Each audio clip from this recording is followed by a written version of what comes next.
How to fix Bank of America app won't let me log in. It's a very simple and easy process, so let's jump into the video. So the issue might arise due to the connectivity issue.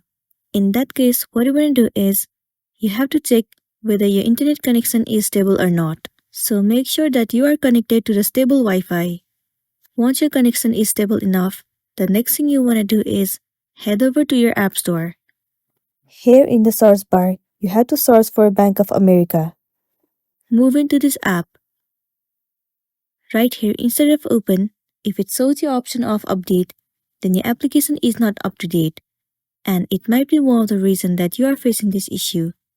If that's the case, then tap on update and update your application to the latest version. Once you have the latest version of the app, the next thing you want to do is head over to the settings of a device. Move into general. Head over to iPhone storage.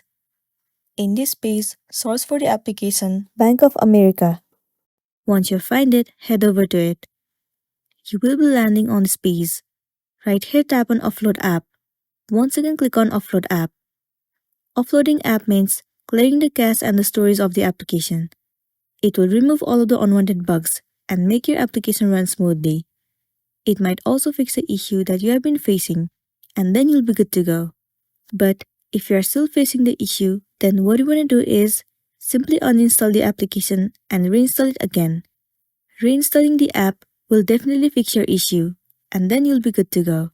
So that's all for today, and this is simply how you can fix Bank of America app won't let me log in. Make sure to smash the like button and consider subscribing if you found this video helpful. And if you have any queries, you can drop it down in the comment section below. We'll see you in the next one.